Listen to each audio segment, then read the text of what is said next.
The lost Gospel of Thomas is powerful because it is believed to be the actual words of Jesus as he was teaching those around him how to use the power of human emotion in his life. Now, I'm going to share two of these images with you. We said earlier, to unleash the force of the divine matrix in our lives, first, we have to understand how it works. And the science tells us how it works. Secondly, we must speak the language that the divine matrix recognizes, and science cannot tell us that. That comes from our past, from our culture, from our history, from those who have learned and used this language for thousands of years. So this is what we're doing right now. We're learning what did Jesus and what did the great masters say about this language. Because it's the same whether you're talking Buddhist or Hindu or Christian, pre-Christian traditions, they're all telling us that there is a field of energy and that we have the language to use that field.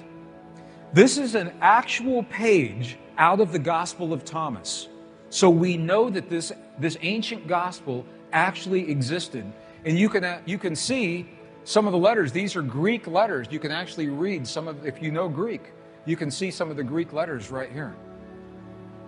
In the Gospel of Thomas, two very important keys. This was written right around 300 years after the time of Jesus. In this gospel, okay, so here's what we're doing. We've been in the Buddhist monasteries in Tibet, and they're telling us that that feeling is the prayer, one. Two, that we must feel as if our prayers have already been answered. Okay, and now we're in an Egyptian monastery with the texts that used to be our tradition before they were edited. And we're going to look at the instructions that tell us how to do that. Okay if we do that? Is that good?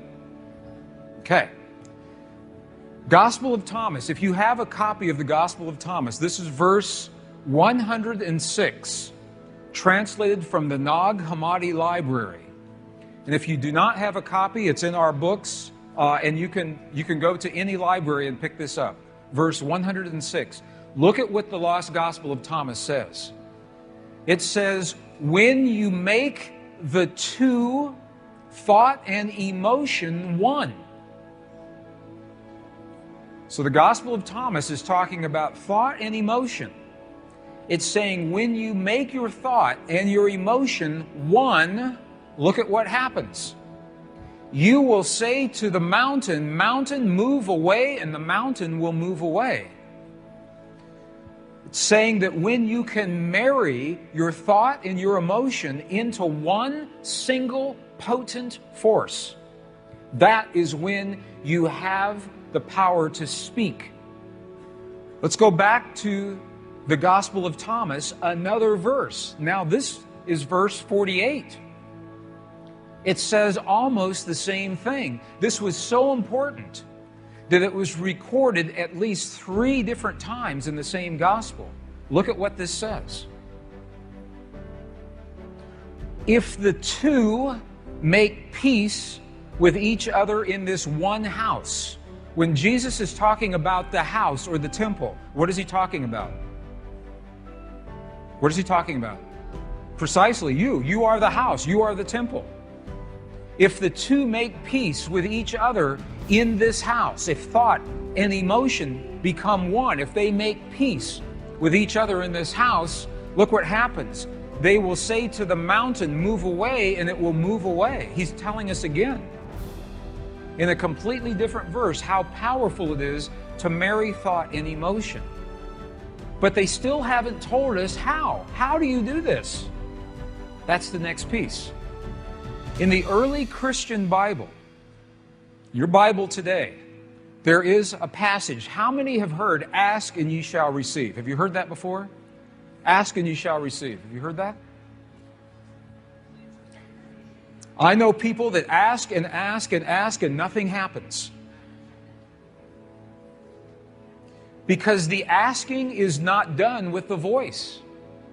The asking is not done, please, please, bring this to my world. That's not asking.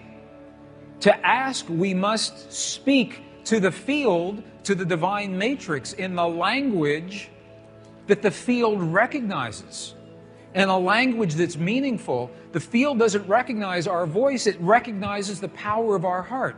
Remember this morning, our heart, we have a feeling, creates electrical waves, magnetic waves. That's the language the field recognizes. So when you create the feeling in your heart as if your prayer is already answered, that creates the electrical and the magnetic waves that bring that answer to you. And you're going to see this in just a moment. Ask and ye shall receive. While we still have this passage in our text, in the Bible that you have today, the King James Version, John 16, 23, 24, what you have is the condensed version. You have the edited version. The edited version looks like this. This is the edited version. Whatsoever ye ask the Father in my name, he will give it to you. Hitherto have ye asked nothing in my name. Okay? Ask and ye shall receive, that your joy may be full. Okay, this is the edited version. This is so amazing to me because they took out the two sentences that tell us how to ask. In the 4th century, when the edits happened, they took those two sentences out. Would you like to see those two original sentences? Okay, we'll go back into the original Aramaic and we'll look at a new translation. This is the original Aramaic. It begins, it looks very similar. So this is the retranslated version with the missing pieces. All things that you ask straightly, directly from inside my name, you will be given. It says, so far you've not done this, because if we ask with our voice, we have not done this. Now here's the piece that was edited. Here is what was lost. Look at these two very powerful sentences. Ask without hidden motive and be surrounded by your answer. Be enveloped by what you desire, that your gladness be full. Look at what it's saying. It's not saying to speak a word. It's saying to be surrounded, to feel as if. If you are surrounded, you are feeling as if your answer has already happened. Be enveloped. If you want the perfect relationship in your life, if you want the healing in the body of your loved ones, feel the feeling of what it is like as if that has already happened. Be enveloped by what you desire, because that is when your thought and your emotion become one.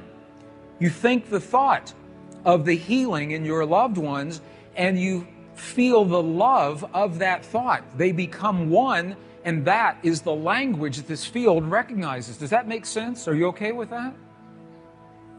You're going to see an example of this, another example here in just a moment. Ask without hidden motive. What does that mean? Hidden motive. Ask without judgment. This is precisely what the Buddhists are telling us.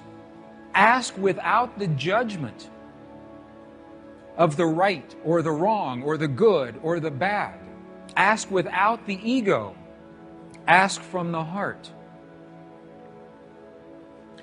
Is this meaningful to you? Is this helpful at all? Let me give you an example then. Because to be, if it says be surrounded, that means to feel as if. To feel as if.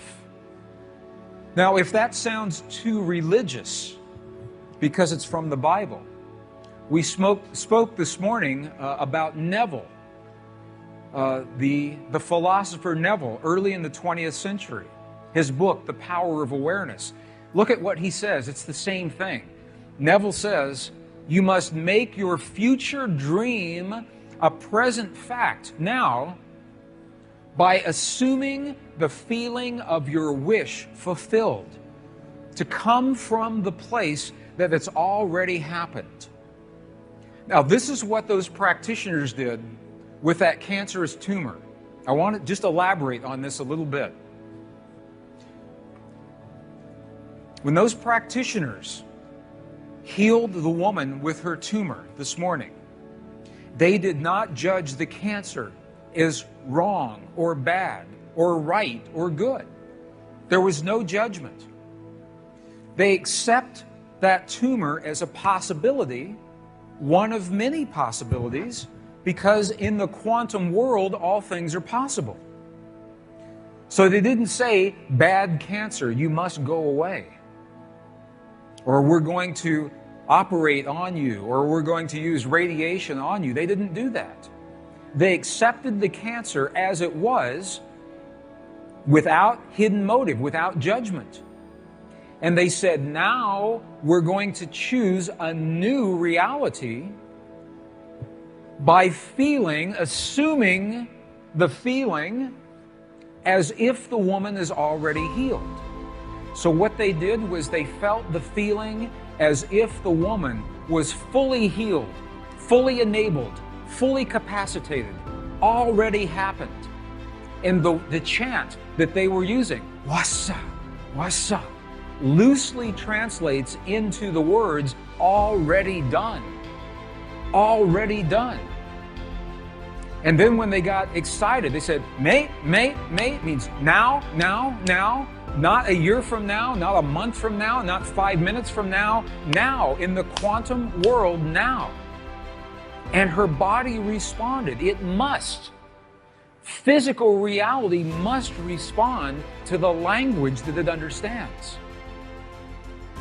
So in the Buddhist traditions, they are telling us the quality of the feeling. And in the Judeo-Christian traditions, they are giving us the instructions to be surrounded, to be enveloped, how to create that feeling. And when you put those all together, it's something that happens in our hearts, not in our minds. Feeling as if the prayer is already answered with no judgment and no ego, and feeling from the result. Feeling from the result as if it's already happened. Are there any martial artists here in the room? Karate experts? I studied martial arts when I was in my 20s and 30s, a little bit in my 40s and 50s. Have you seen martial artists when they demonstrate their focus by breaking a concrete block? Have you seen that? You've all seen that before, right? Okay, here's the secret. Here is the secret to breaking that block. When the martial artist is focused on that block, the very last thing that they are thinking is about their hand hitting the block. Because if they think about that, they know it will hurt. So they focus on what happens after their hand has passed through the block, as if it has already happened. They focus on a place below the block and feel the feeling as if their hand is already in that place. That is a metaphor, that is an equivalent for what we're doing with the power of emotion. Feeling as if the experience has already happened.